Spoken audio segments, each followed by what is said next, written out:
and welcome into the H&M Trucking Podcast, episode 32. I'm your host, Marcus. Thank you all so much for being here today. Don't forget the homework portion of this show. Like, subscribe, and comment, and share the podcast. Just do all the things. You don't need to hear it from me again, but it really helps us. We love to see those numbers. Seeing you guys click every single week makes the job a little bit easier and gives less questions for me to have to answer to the president of the company, Mr. James Fonda. So keep that stuff up. Click that subscribe button. Don't forget, if you do click that subscribe button, it's not going to cost you anything. It doesn't change anything. It just tells you when we drop an episode. So in the case of, say, like last week's episode where we were a day late due to some technical difficulties, you'll know. You won't wake up on Wednesday and say, what the F, Marcus? Which I'm sure if you're a listener to this podcast, you probably say that enough anyway. So on to today's episode. Halloween's just around the corner, and I've been really looking forward to this one for a while. Now, a couple weeks ago, you'll remember that in the driver profile, driver I was talking to brought up that he had seen an apparition at one point in time. It was an apparition of a dog. He drove right through it on the highway. He didn't hit anything. It was very clearly some sort of mirage or spirit or whatever the case may be. And I got to thinking about that. Professional truck drivers are out in some of the most remote and uninhabited areas of this country all the time.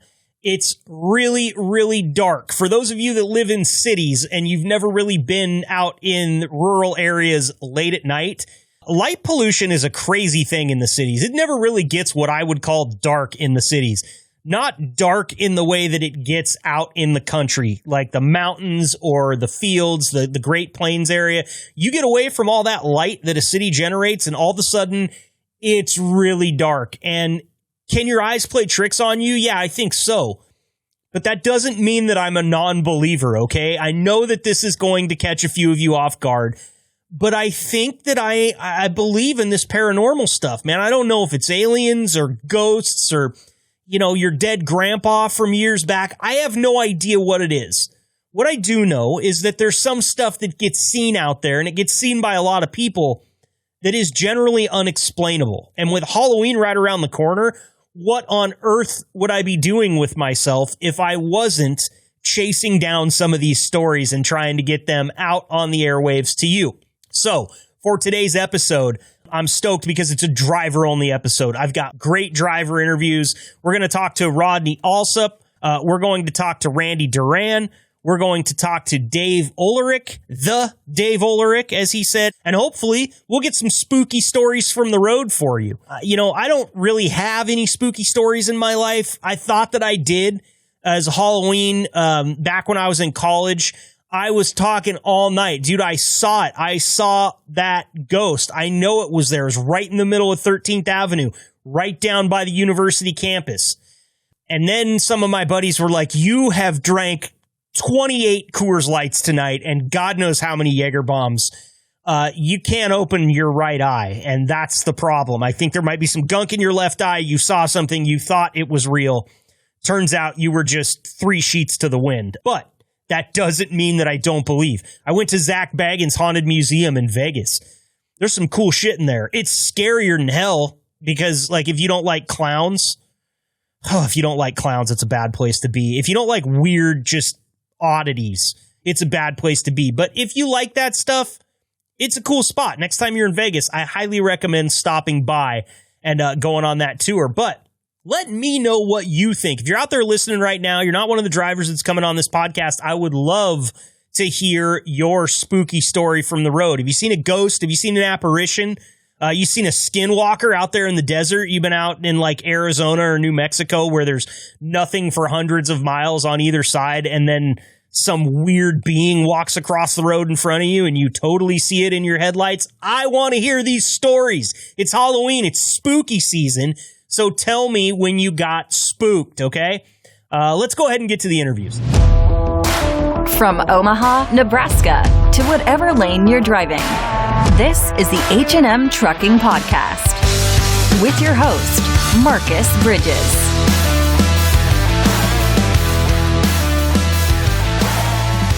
Joining me next on this drivers-only episode of the H&M Trucking Podcast is H&M driver Rodney Allsup. Rodney, thank you so much for being here today.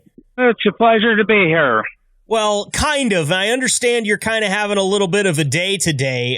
Do you want to tell us how your day started out, just so we can set the tone? Well, I made it to my location where I was picking up my load at and dropped the empty and went to pick up the loads one, and I had a tire off the bead. So I went to the Lowe's truck stop to get it fixed at somewhere around 8:30 in St. Joe there, and didn't get out of there until 1 o'clock. So that's just some of the things of the stuff out here on the road we got to deal with. So for sure.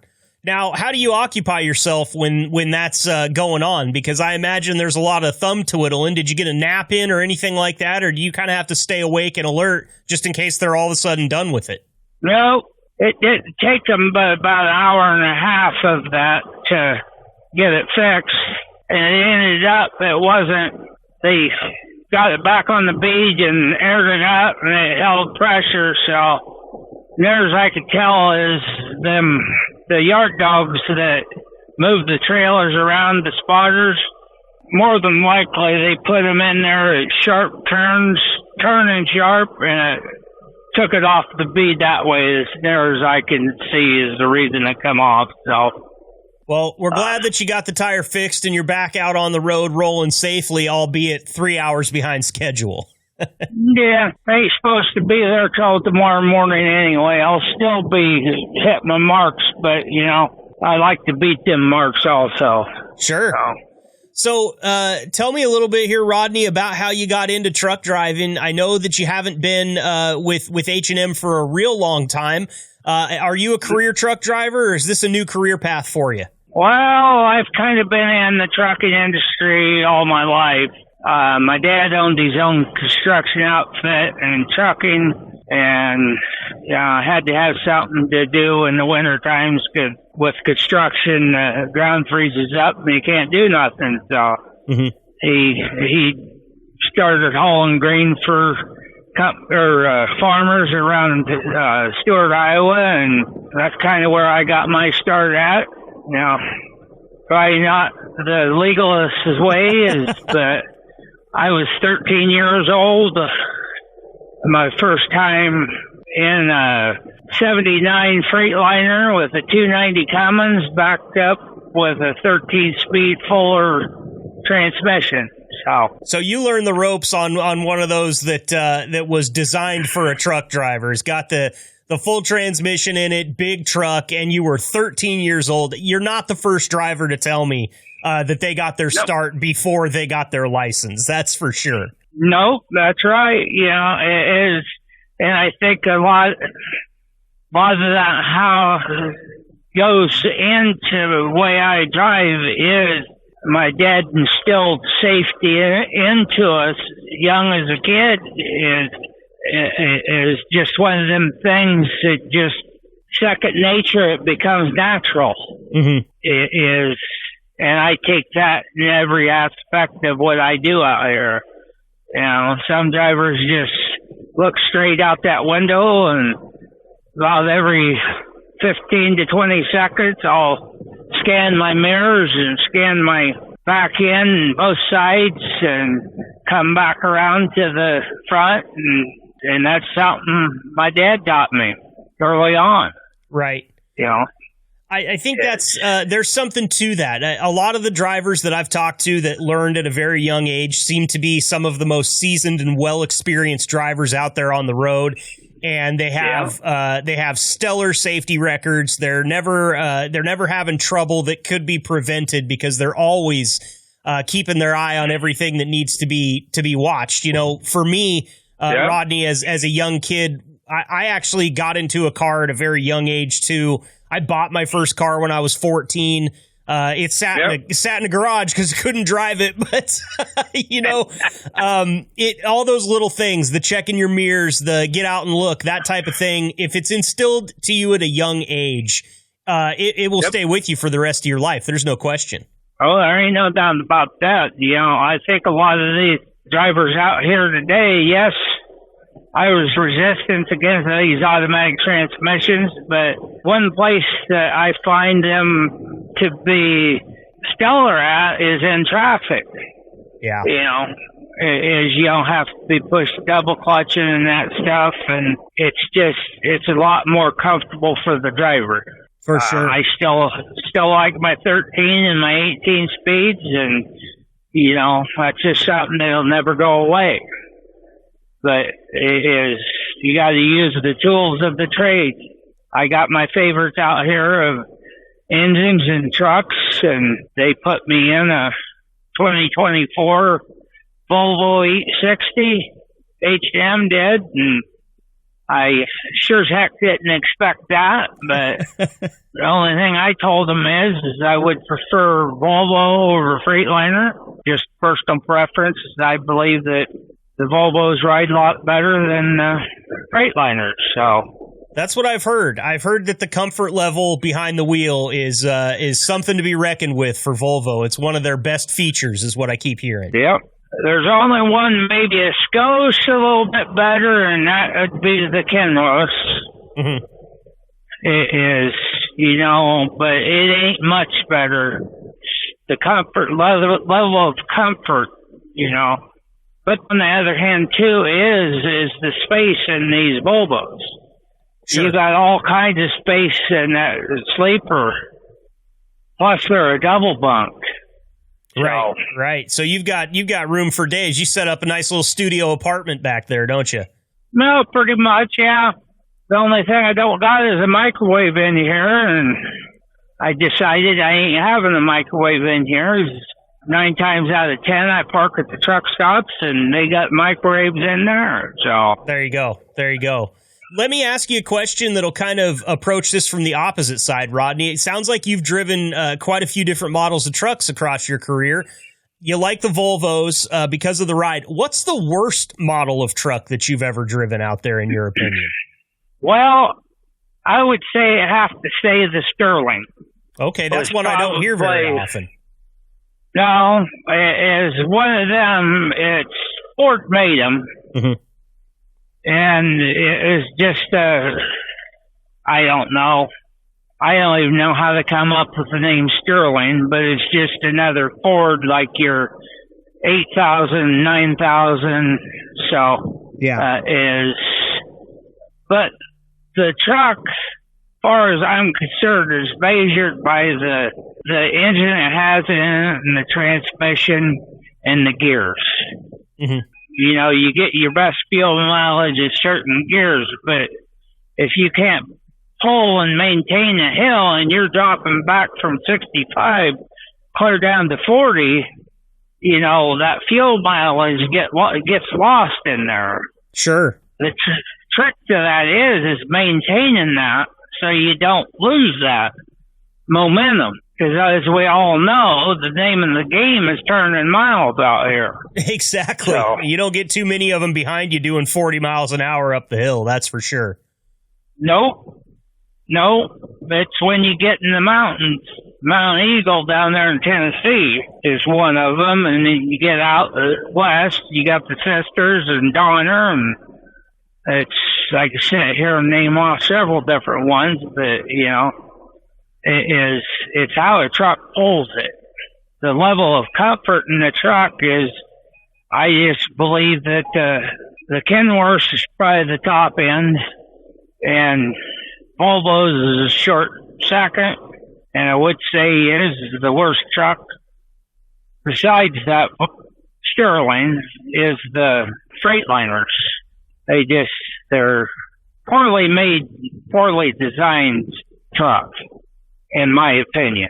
Sure. So, well, we're all entitled to that, and I appreciate you sharing that with me. I know sometimes it's not always easy to talk about the things we don't like. It's more fun to talk about the things that we like, but I do appreciate that. You know, it's hard not to brag about the Volvo too. You know, I got to sit in one of those 2024 models, and I've told people on this podcast very recently, even last week, I mentioned it to the guy from Tech Equipment. I sat in one of those driver's seats before the plastic was even off of it, and I was asking, where can I get one of these for my home office? Because That's the most comfortable seat I've ever sat in, Rodney.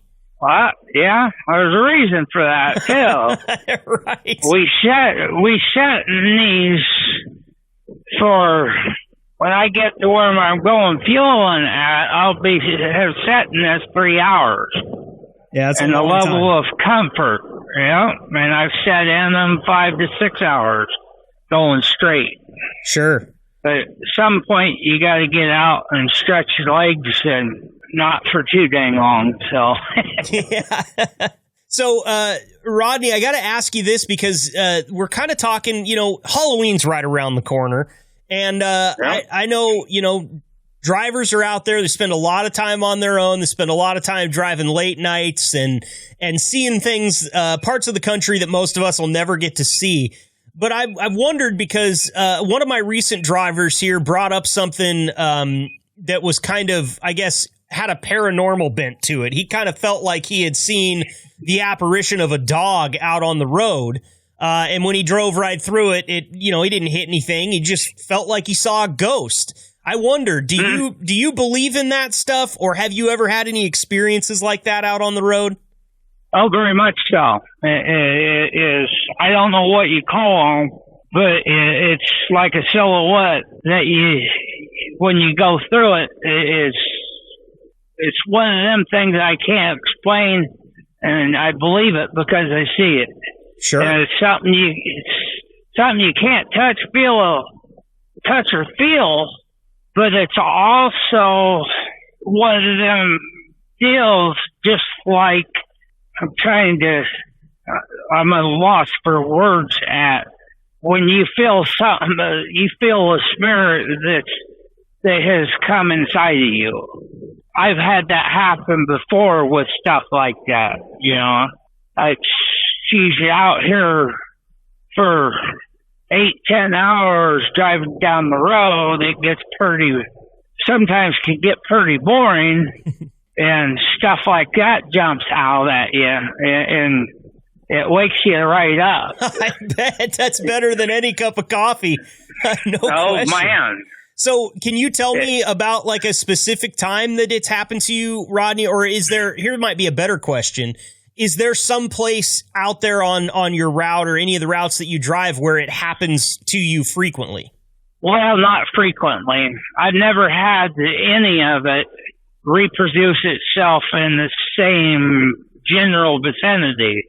So I can't say that I've had that experience in the same place.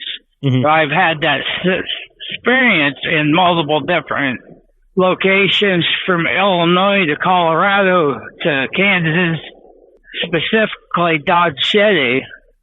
As I swear to God, I come in Dodge City early in the morning, and I might laugh, but I see the silhouette of Matt Dillon.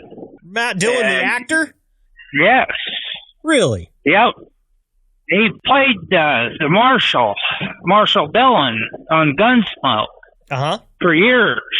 And I seen the silhouette, and it was just that twilight just before the sun breaks over the crest.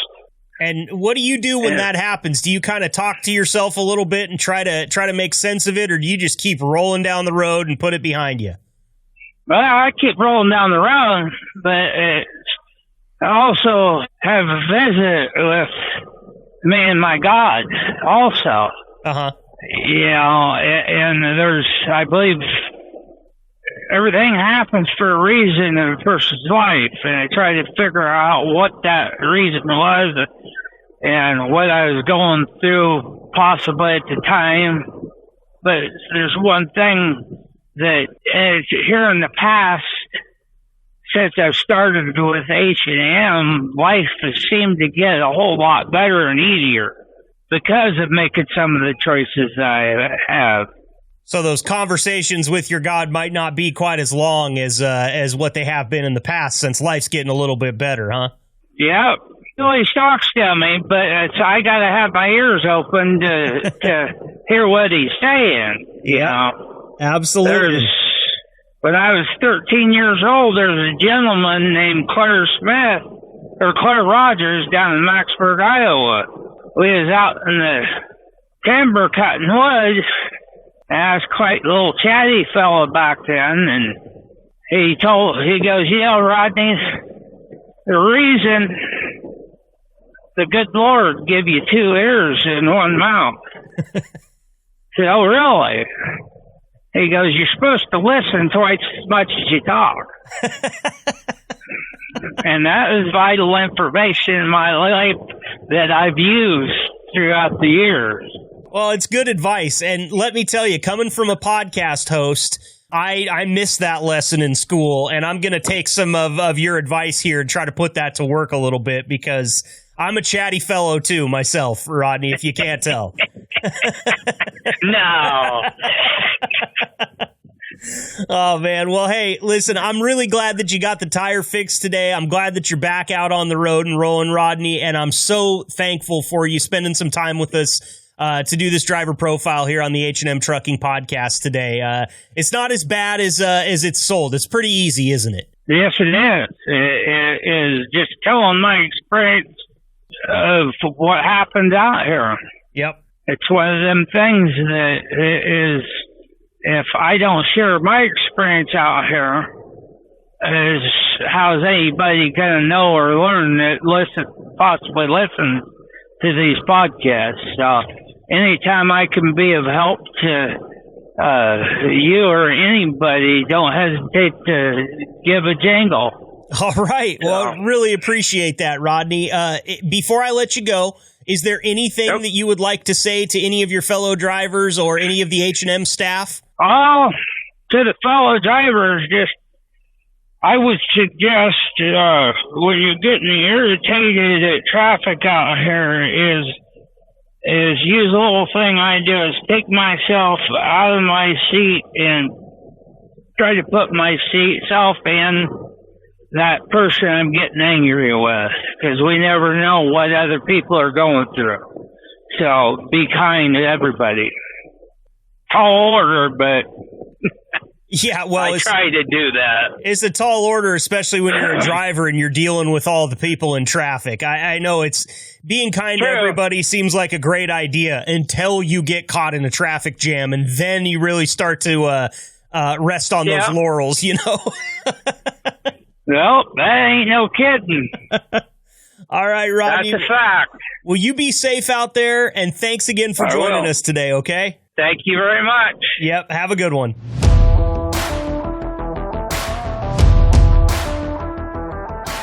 Next up here on the Drivers Only episode of the H&M Trucking podcast, we've got H&M driver Randy Duran back joining us again. I think this is maybe your second time or your third time, Randy, but thanks for being here. Really appreciate it. It's my second time. Well, we appreciate the two-timers, the three-timers. Anybody who comes back more than once gives me a little bit better chance at sleeping at night, because I know it's not me that scared them off. Where are you at and where are you headed today, Randy? Right now I'm in Sydney, Nebraska, heading to Omaha, Nebraska. Oh, okay. Look, I'm sitting here right now. One of the reasons that Eve suggested you for this podcast is because, you know, we're talking about spooky stories from the road, and we'll get to that. But I'm sitting here looking at a picture of your truck right now with all sorts of fun decorations on the outside of it. And when we were talking the other day, setting this interview up, you told me that you've got kind of a team of people around you that helps decorate your truck on the holidays. Go ahead and tell me a little bit about that. Well, my wife of 19 years now, my daughter, she just turned 18. I have 3 grandkids that'll come over when I'm home every month. It depends on what the holiday is. They want to decorate the truck. So I don't really have any say-so in it. So the wife goes out, buys the decorations, and I'll sit there in the lawn chair and watch them do it. The stuff that they can't reach to get to where they want to put it at, I'll climb up on the truck myself and do it. But otherwise, they're the ones that are controlling on what they want to put on the truck. Now, I have some control of that. You know, I'm not going to let them get so crazy and put some big-ass things on my truck to where they're going to be falling off and hurt somebody. But, right. You know, my wife and my daughter and my grandkids, they try to get creative on me every once in a while. And how's that? Have they tried to pull off some sneaky stuff on you before?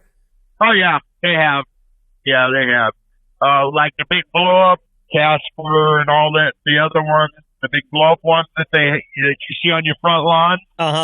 Yeah, they wanted to try to put them on the top of the truck. I'm saying that's not going to happen. Yeah, I don't know if I'll make it through my safety check with that thing up there, right? Yeah.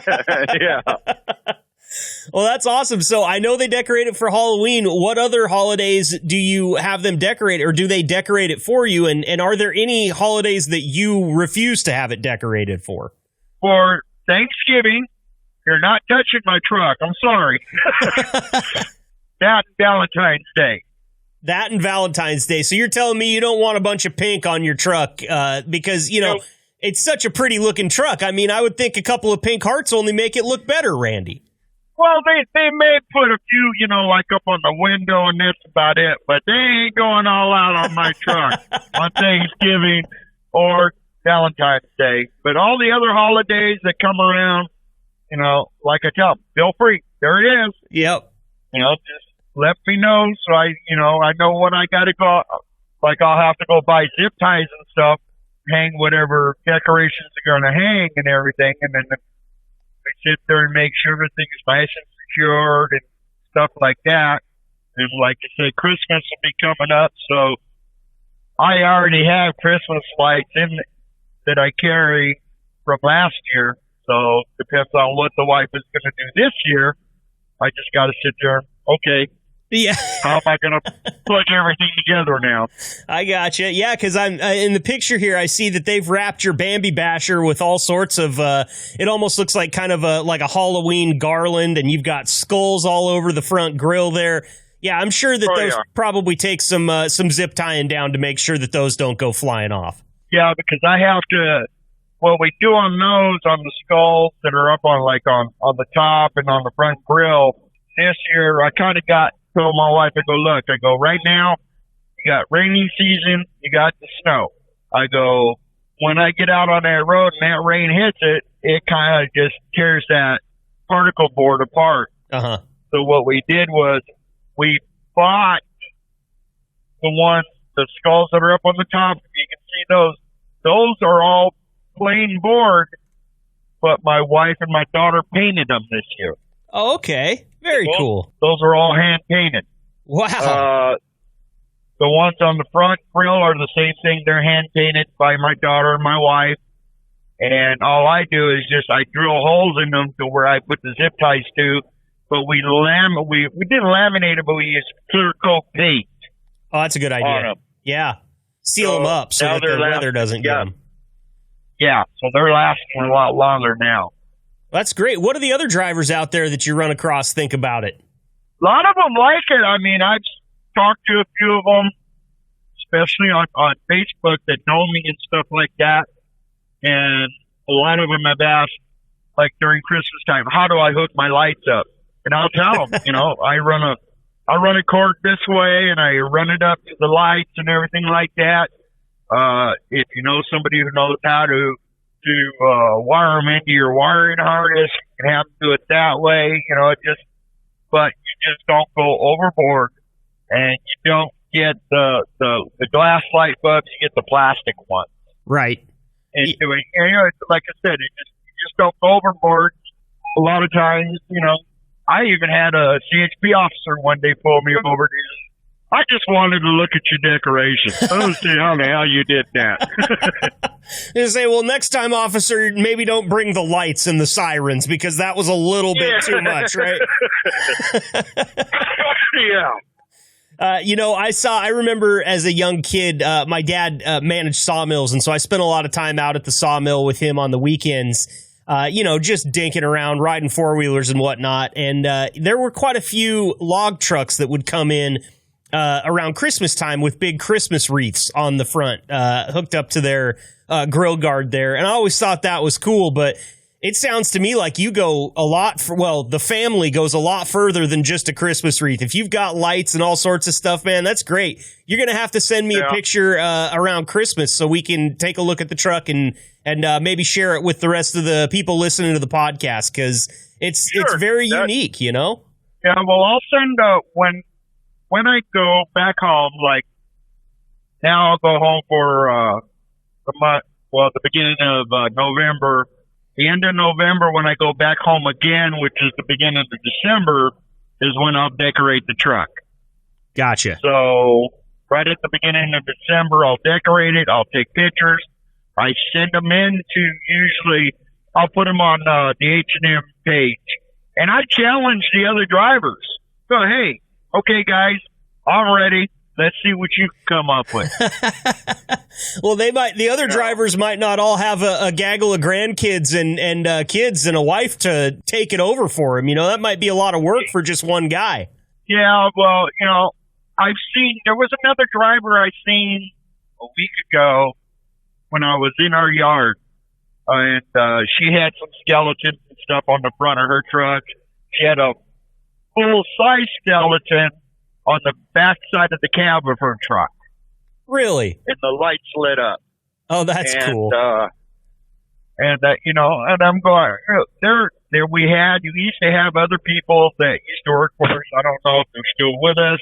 I know they went out and bought Christmas lights and put things up. But for my kids to do this when I'm home for the holidays, and it's kind of like a little family tradition. Okay, there's the truck.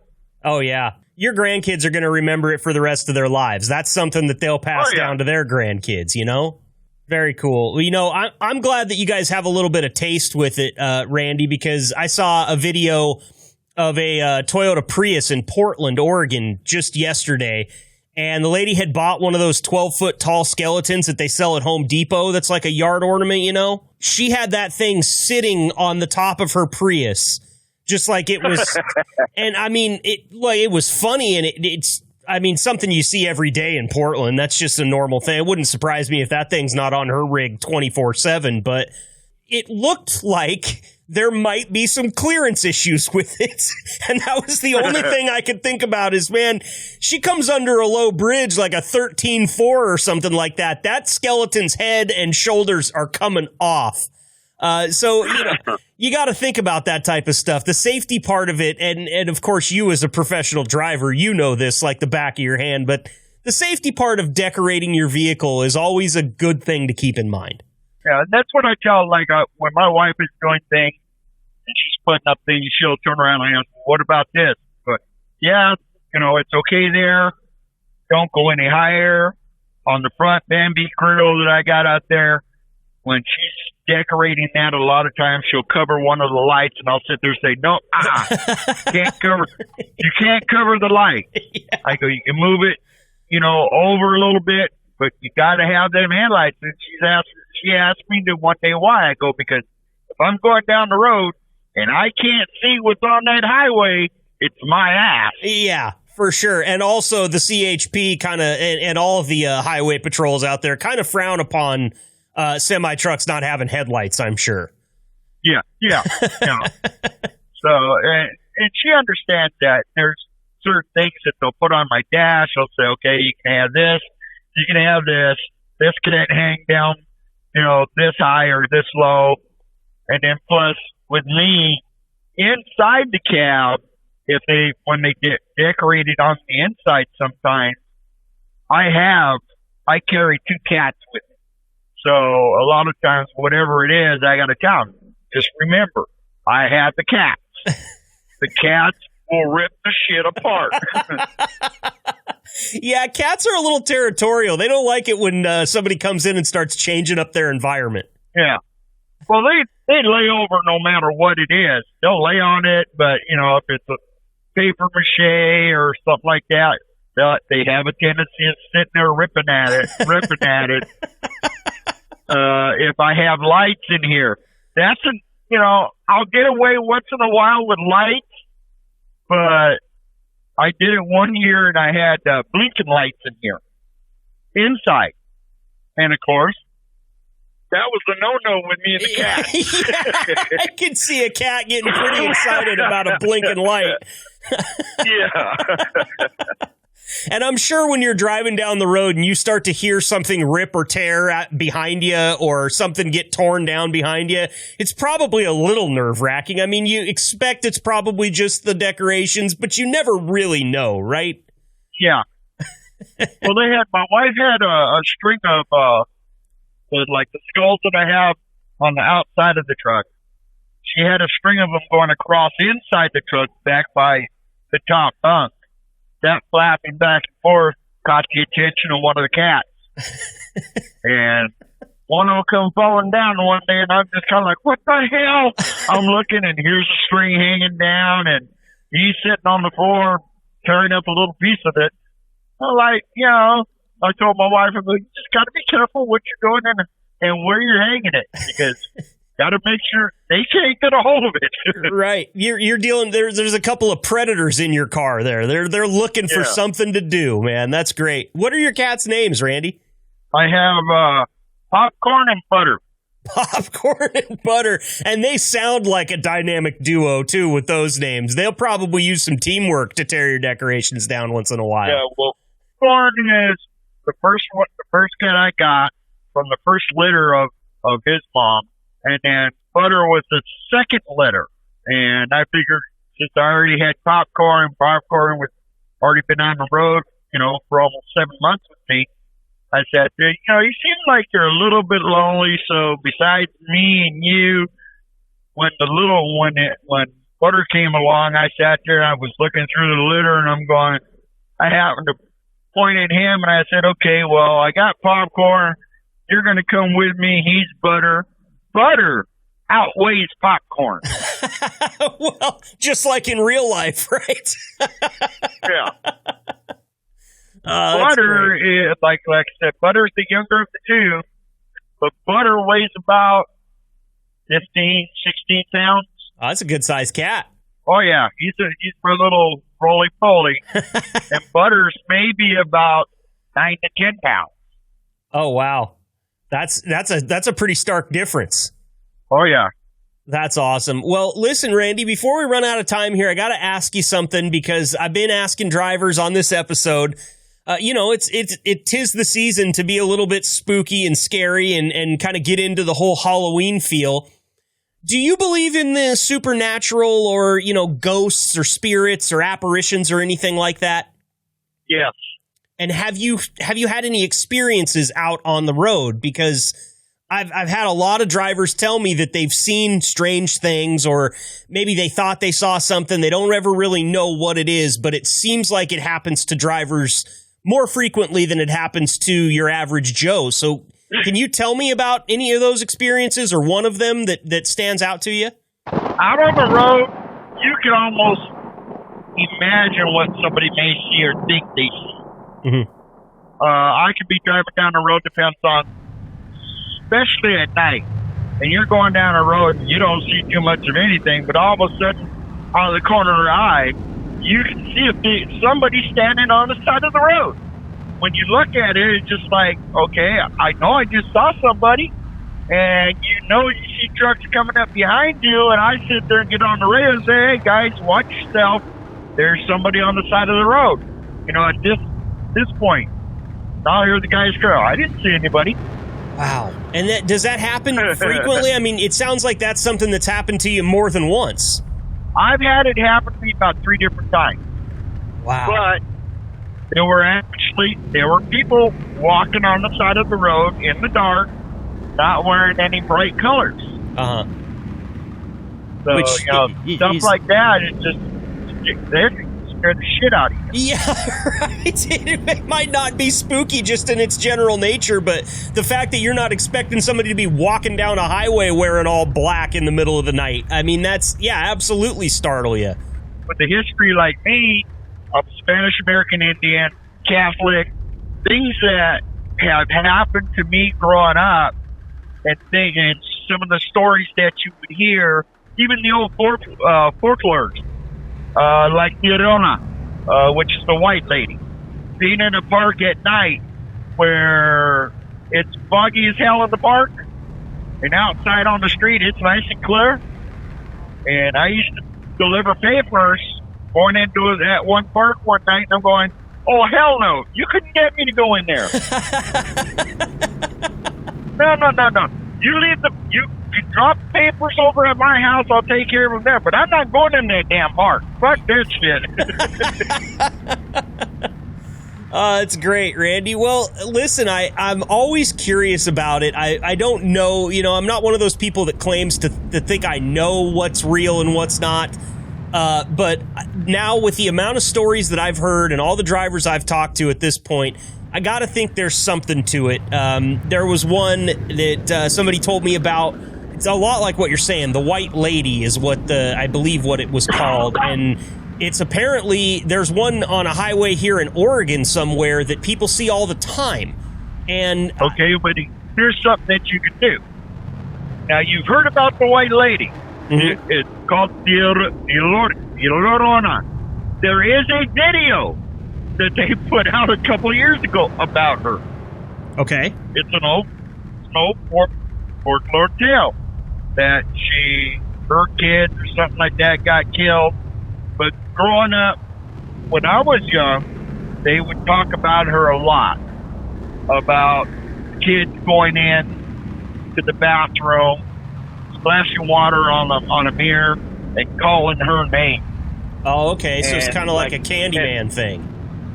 Yeah, it's like the Candyman thing. There's other ones like up in Elysian Park in Los Angeles there, where they found a guy dead hanging from a tree upside down above his car, and his girlfriend was in the car.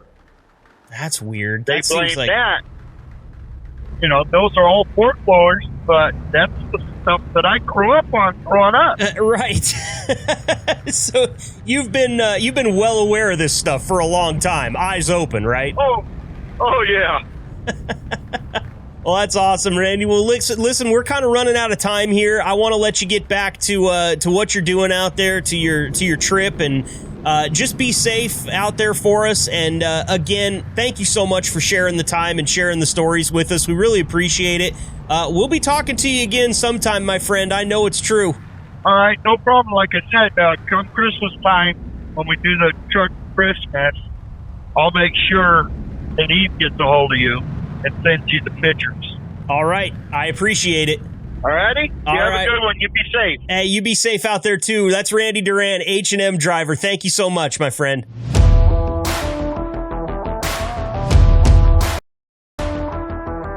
All right, so in honor of the fact that this is the Spooky Stories from the Road episode, I went trolling on some of my favorite online message boards and forums. I know that those are really dated ways to talk about them. Threads, I don't know what the kids call them these days.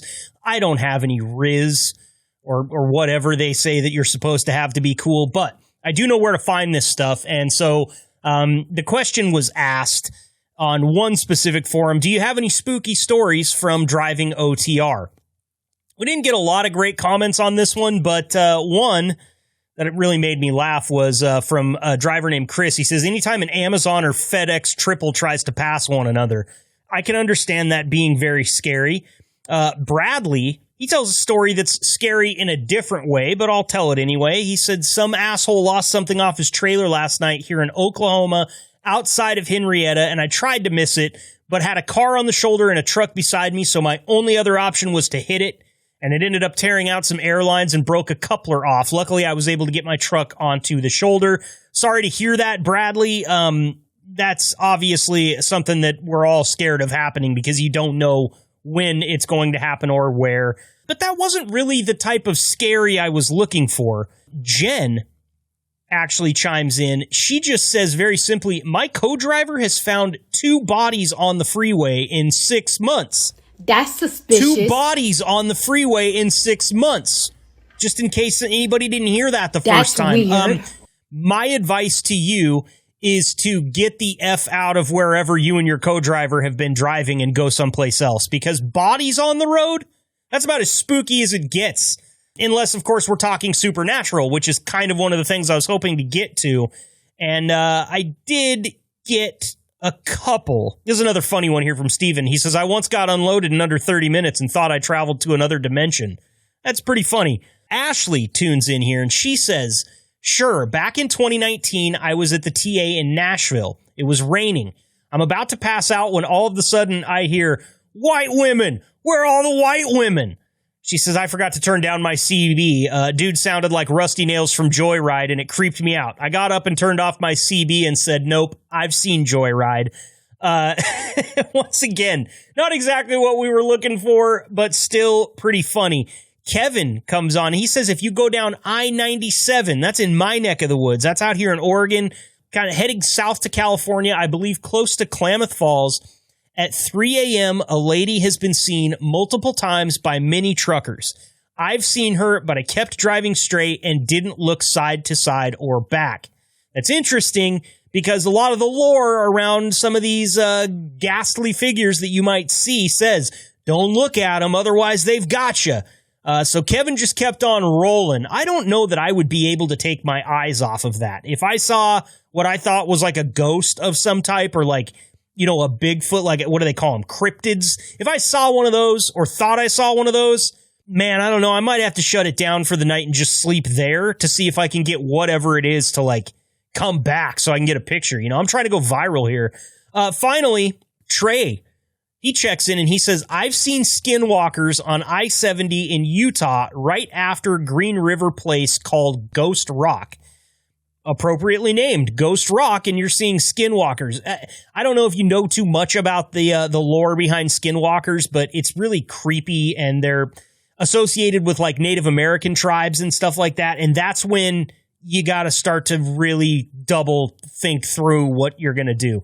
If it was a skinwalker, and I don't really know what that is, but if I thought that's what it was, yeah, my ass is headed for the hills. Higher ground, light, new state, new freeway, you name it, I'm out of there. Skinwalkers, whatever they are, I think they scare the hell out of me.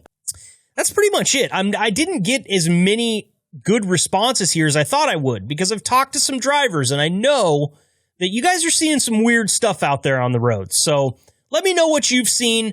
There was one other post here that basically a driver dumped out his bathroom jug on the side of the road at night, and then he went to sleep there, and he woke up, and it was full again. I don't think that was a ghost, bro. I think that was just another driver that didn't have a jug. He saw yours, figured you were sleeping, and he used it just like somebody would come and use your outhouse back in the Wild West days. That's my guess. Let's get back to the interviews.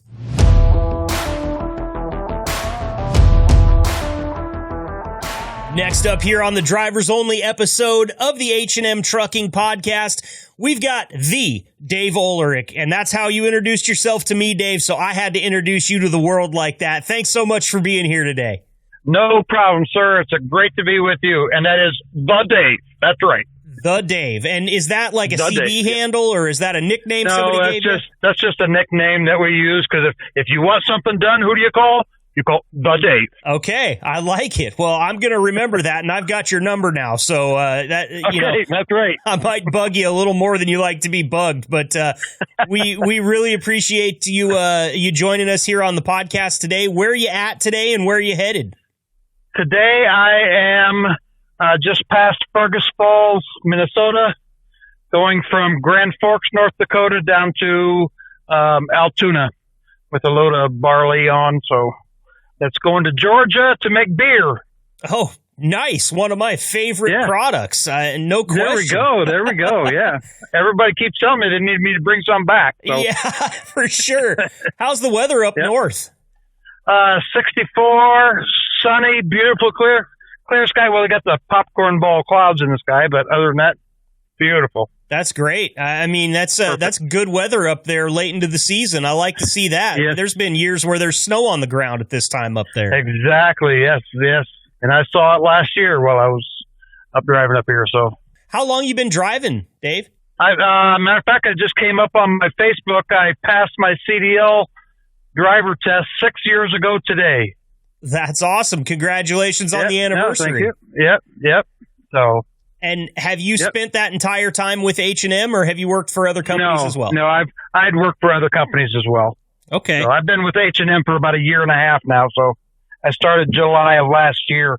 Gotcha. Do you like it so far? Oh yes, yeah. I should have started driving a long time ago. Yeah, so you just kind of it's in your blood now. You love it. It's something you really enjoy going out to do. Yep. Yes, very much so. Good. So good. Well, it's always good to hear a driver say that. I've had some tell me, yeah, I love it. This is the only thing I ever see myself doing. I have some drivers tell me, I love it, but I think about quitting every single day. So there's a wide range out there, and it's always good to hear somebody that's really into it and really enjoys their time on the road. Yeah, I do enjoy it. I mean, I'm home every weekend. I'm a regional driver. So, I mean, I leave on Monday morning and I'm home generally Friday afternoon, Friday night. So my wife likes that and that schedule. But I bet. Any kids at home? Nope. They're all grown and have grandkids. So. Oh, okay. How many grandkids are we talking? I have 3 so far. That's all so far. That sounds like you're expecting more down the road. Oh, maybe someday. So we'll see. Very cool. Well, how'd you get your start? What did you come from before you started trucking? You said I should have been driving for a long time before that. What were you up to before? I've done a little bit of everything from installing flooring. I did that for 11 years. I was in the Army for 8.5 years. Did construction. That's what I was doing before I started driving. I had a little construction company where, I'd do kitchen remodels and basements and build decks and garages and stuff like that by myself. So, that's a little hard on the body, but when you work by yourself, if the phone's not ringing, you don't eat very good when there's no work. So I imagine you gotta so. Find something to do. And I'd always wanted to do this, but I had been told that, by my wife at the time that, no, you're not going to be a driver because every driver is not faithful. Oh, yeah, that is a stigma. Yeah, so she would not allow it. So who knows what would have happened if I had done it back then? But yeah. Well, no, I'm not. I'm a faithful man. So that's all it takes. I'm sad that is a stigma out there among the professional truck drivers, because I know I've talked to so many of them that are happily married, and there's no way they're out there.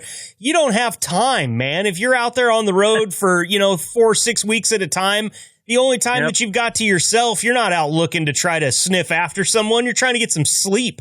Exactly right. I'm in the truck. I stop long enough to get something to eat out of the refrigerator. My wife cooks me food during the week, and I bring it along.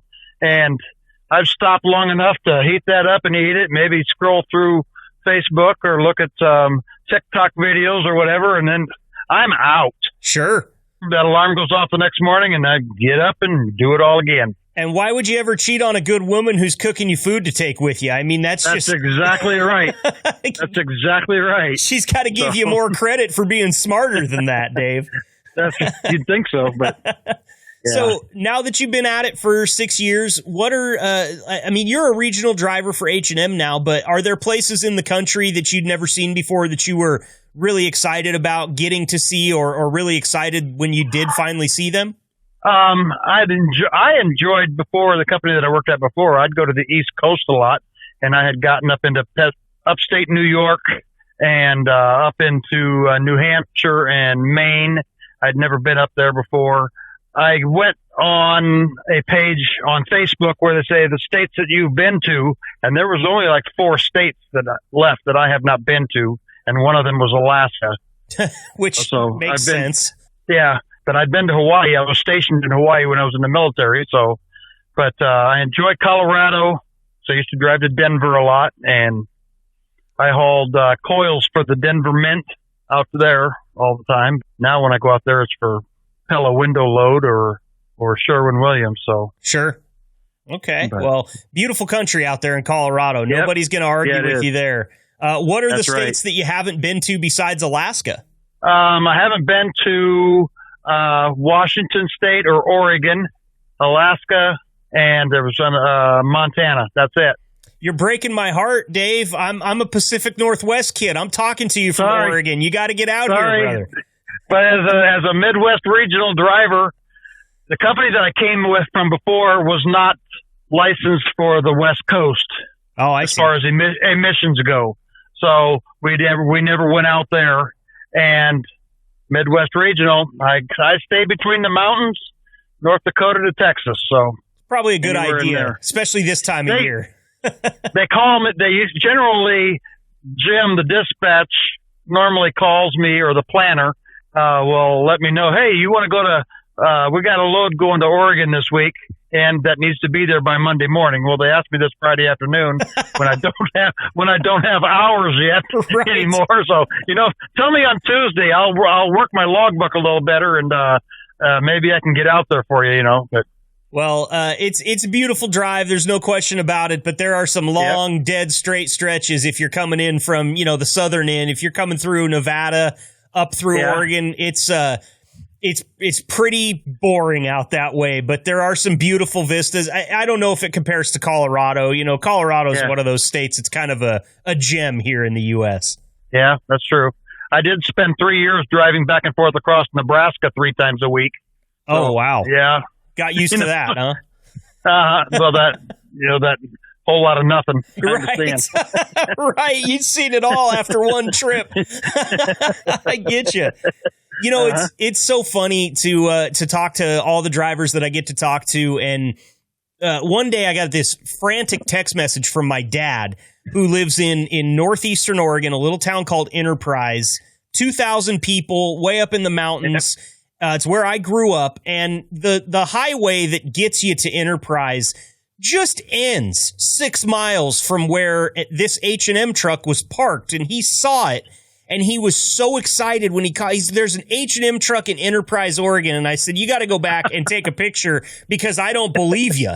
I mean, it was so far out, but you guys literally see every nook and cranny of this great country. Yep. And I got to honestly say, my GPS that I have, my truck GPS, it takes me where it has never steered me wrong. Or maybe I have enough common sense to know that if it's what made a turn on a gravel road, I probably am not supposed to be there. Amen to that. Oh, we've heard some stories on this podcast, Dave, of people getting stuck up the side of goat trails on mountains and having to back their way off. So. No. Maybe it's just common sense. You learn a few things in 62 years of existence, so. Amen to that. And you're right. It probably is a little bit of common sense, but sometimes I think some of these GPS units are just a little bit faulty. Like maybe they didn't get the right screw turned or something like that because they've taken me on wildly outrageous routes just to try to get across town from time to time. Yeah, exactly. Yeah, I mean, my first week out, the company that I was working for, my first trip out, they sent me into Boston and New York City. Oh God! My first week in a truck. Yeah. Period. Really kicking you into the pool there, huh? And then I went down to Philadelphia and loaded and came back. But oh my word, wow, that's crazy. Are you? I made it. Well, thank the Lord for that. Are you getting down to Atlanta with your load? Is that where you're headed this time? No, I don't take it. I drop it in Altoona, Iowa, and then I'll go home from there. So. Okay, good. Because I hear a lot of complaining about driving around in a truck in Atlanta. Well, I've been through it before, and a lot of it is, I'm sorry to say, is mentality. So if you have the right mindset, it's not as bad as... Correct. Okay. You can slow down a little bit and let them go around you, or choose the time of day you go in. Mm-hmm. Going around Minneapolis at 8 o'clock in the morning is horrible. So through Minneapolis at 10 o'clock in the morning, you fly right through. And I imagine it's like that in most major metropolitan areas. Exactly right. Once that rush hour slows down, all of a sudden, nobody's as white-knuckled anymore. Well, as much. There's still people do stupid things, but... Sure. So I want to ask you, because I've been asking everybody this, this is kind of our Halloween episode because it's going to launch on the 25th of October. And I've had some interesting conversations with drivers, both in the past and on today's episode, about the paranormal. Because it's that time of year, figure we might as well talk about ghosts and spirits and the like. There's a lot of truck drivers out there, Dave, that have seen apparitions or spirits on the side of the road. Or one driver told me a couple of weeks ago that he thought he saw a dog in the middle of the road and it was too late for him to do anything about it. And when he drove through it or over it, Nothing. There was nothing there. It was just something that he thought he saw. So I got to ask Wasn't you. that a movie? I think it was. Yeah, I think it was. But I got to ask you, do you believe in that stuff? And have you ever seen anything like that in your travels? I've never seen anything like that in my travels. I'm not sure what I would do if I did. So I'm not a big paranormal believer and all that stuff. So I think the answer of what you'd do if you did see it was probably pull over and change your pants. Probably, basically, yes. Yes. Well, it's start always asking questions. yeah. I mean, it's crazy to me because, you know, I've had just right here on this podcast, one driver tell me that, you know, I saw a lady walking down the side of the road and I called up on the CB to tell people that, hey, there's somebody walking down the road, and somebody called back and said, I just passed that mile marker. There's nobody out here. But then he's also had an experience where somebody was dressed in all black and walking down the highway at the middle of the night. And that absolutely was a real person, which, yes. I mean, that type of stuff can scare you just as bad as something that you can't explain. Exactly. Have you ever had anything happen like that where you've got something like that that just comes out of nowhere when you're driving late at night or anything? Just you see a set of flashing lights and somebody is parked in the middle of the interstate. Parked. Wow. In a travel lane. In a 70-mile-an-hour zone, you see this flashing, the four-ways flashing.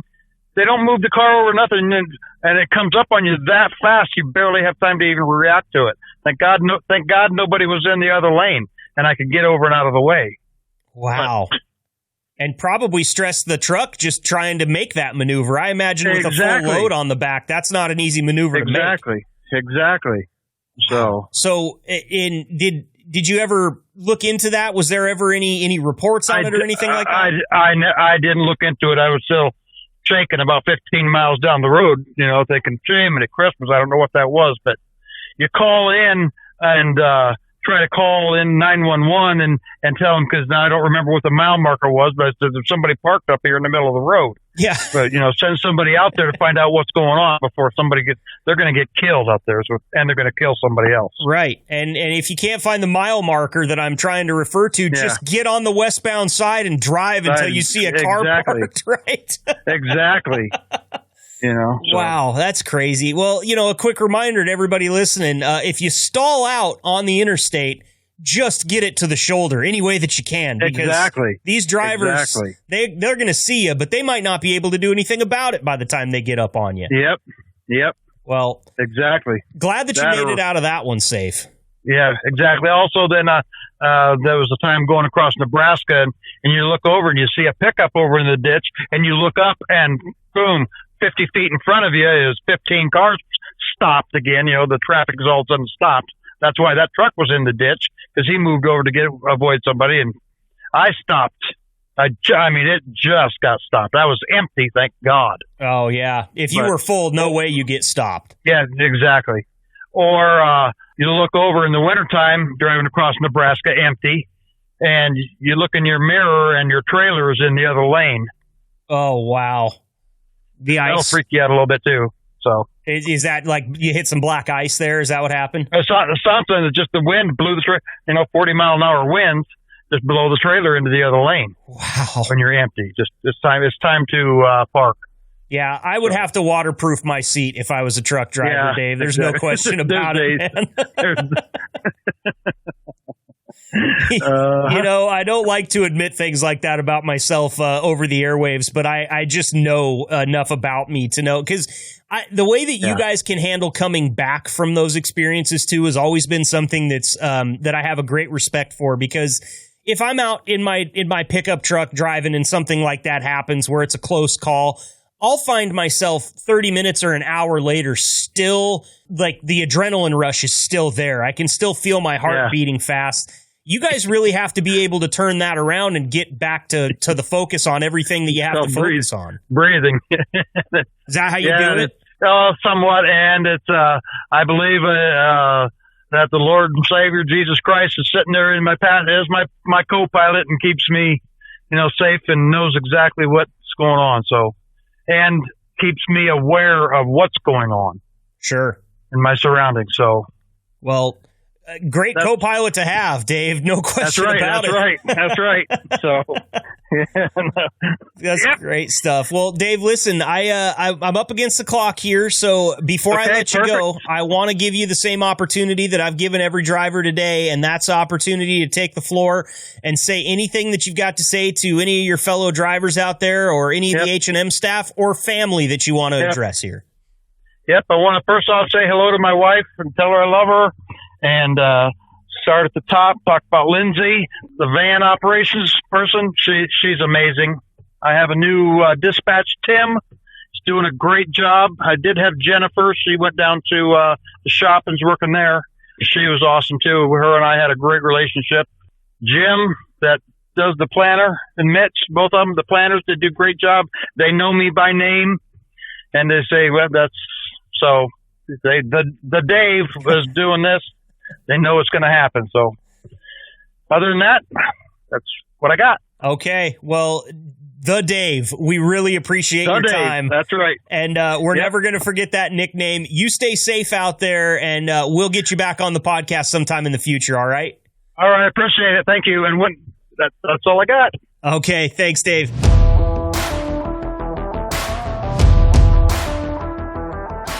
All right, that's going to wrap this one up and put a bow on it. Let's slap it on the butt and send it out to go trick-or-treating. That's the end of episode 32, our spooky stories from the road episode. I want to thank the Dave. I'd like to thank Rodney and Randy all for stopping by to talk about how they get through the season and, what kind of spooky, scary stuff they've seen out there. It's always interesting to me to hear different perspectives from different people. Some people buy into this stuff a lot. It's interesting. It's fun. It makes you think. Other people, absolutely not. Forget about it. I won't even give it the time of day. I've got respect for both types out there, and I totally understand. As for me, I'm going to keep going to bed with my head under the covers for at least another month because my wife loves horror movies, and honestly, I can't sleep. Stay fresh, cheese bags. We'll see you next week. Thank you for listening to the H&M Trucking Podcast. Please leave a review, subscribe, and connect with Marcus over at the H&M Trucking social media channels. And if you're considering a job at H&M, find us at hmtrucking.com. Until next time, stay safe and ahead of the curve drivers.